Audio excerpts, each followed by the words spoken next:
السلام علیکم دوستو یہ 16 نومبر 1951 کی بات ہے کہ جب سعودی عرب کے شہر جدہ میں مقیم برطانیہ کے سفیر سیرل عثمان نے اپنے گھر میں ایک تقریب کا اہتمام کیا۔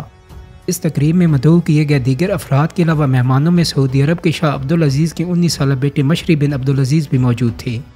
برطانوی سفارتکار سیرل عثمان سن 1929 سے سعودی عرب میں مقیم تھے۔ ابتدا میں وہ یہاں پر بطور انجینئر کام کرنے آئے تھے، مگر بعد ازاں وہ جدہ میں برطانیہ کے وائس کونسل بنا دیے گئے۔ اس تقریب کے دوران مہمانوں کے لیے شراب کا بندوبست بھی کیا گیا تھا اور شاہ عبدالعزیز کے بیٹے بھی پینے والوں میں شامل تھے۔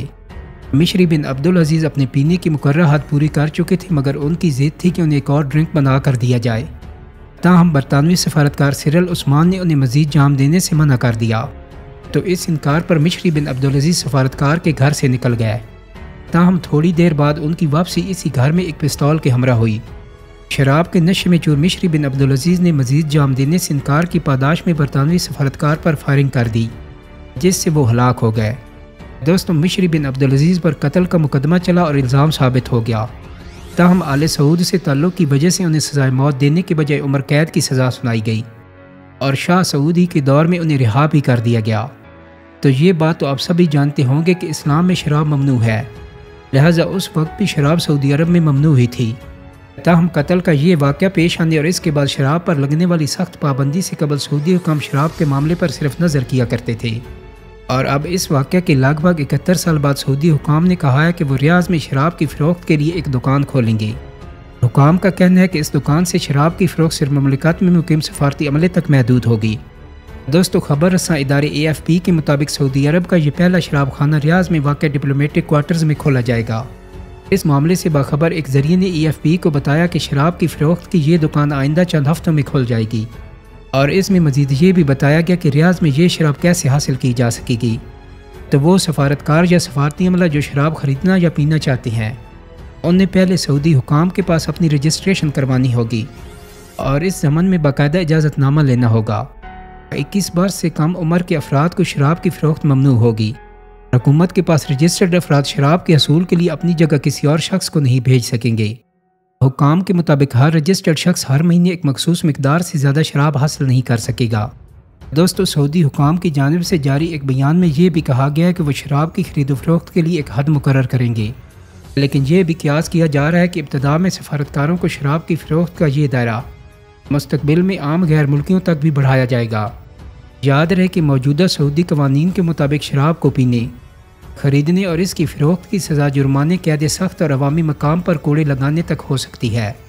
اور شراب کے بارے میں قرآن مجید کی سورہ مائدہ میں اللہ تعالیٰ فرماتا ہے، اے ایمان والو، یہ شراب، جوا، بت اور پان سے سب گندے شیطانی کام ہیں، سو ان سے بچتے رہو تاکہ تم نجات پاؤ۔ اور حضرت محمد صلی اللہ علیہ وسلم کا ارشاد ہے کہ شراب تمام برائیوں کی جڑ ہے۔ شراب پینے والا ایسا ہے جیسے کہ بتوں کو پوجنے والا۔ اللہ کے رسول صلی اللہ علیہ وسلم نے فرمایا کہ اللہ نے لعنت فرمائی ہے شراب کے نچوڑنے والے، اسے پینے والے، اسے بیچنے والے اور اسے خریدنے والے پر۔ تو اللہ اور اس کے رسول صلی اللہ علیہ وسلم کی طرف سے سعودی حکومت کے اس کام پر لعنت کے بعد آگے چلتے ہیں۔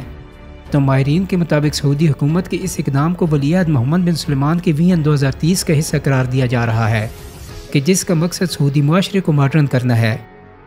شہزادہ محمد بن سلمان کے ولی عہد بننے کے بعد کافی تبدیلیاں آئیں، اور سعودی مملکت میں شراب خانہ کھولنے کے عمل کو بھی ان کی ایجنڈے کا حصہ تصور کیا جا رہا ہے۔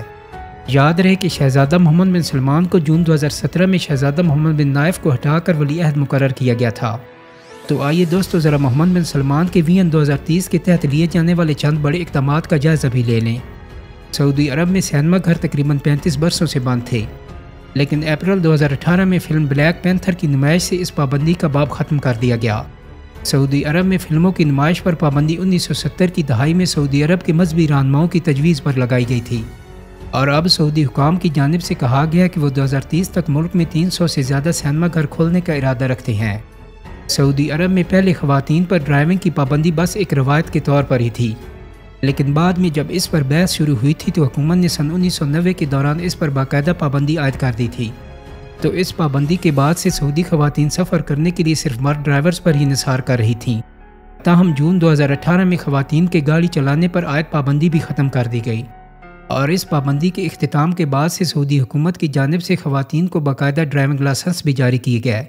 اور گزشتہ تقریباً 5 برسوں کے دوران ہزاروں سعودی خواتین ڈرائیونگ لائسنس حاصل کر چکی ہیں، اور اس پابندی کے اختتام کے بعد متعدد خواتین نے باحثیت ڈرائیور یا مکینک ملازمتیں بھی اختیار کی ہیں۔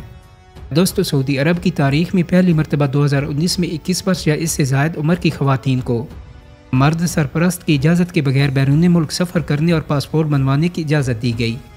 اس سے قبل سعودی معاشرے میں خواتین کو پاسپورٹ بنوانے یا بیرون ملک سفر کرنے سے قبل اپنے شوہر، باپ یا کسی اور مرد رشتہ دار سے تحریری اجازت لینا ہوتی تھی، لیکن اب سعودی عرب کے تمام بالغ شہری پاسپورٹ اور سفر کے لیے درخواست جمع کرا سکتے ہیں، اور یوں اس حکم کے بعد خواتین بھی مردوں کے برابر آ گئی ہیں۔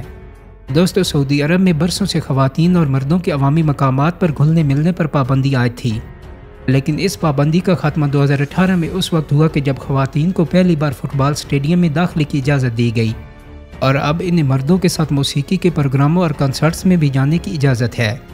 دوستو، امید کرتا ہوں کہ میری آج کی ویڈیو آپ کو پسند آئی ہوگی۔ اگر ویڈیو اچھی لگی ہے تو اس کو لائک اور شیئر کر دیں۔ میرے چینل کو سبسکرائب کرنے کے ساتھ ساتھ بیل آئیکن کو بھی کلک کر دیں تاکہ آپ کو میری آنے والی مزید ویڈیوز کے نوٹیفیکیشن ملتے رہیں۔ بہت جلد ہی ایک نئی ویڈیو کے ساتھ ملاقات ہوگی۔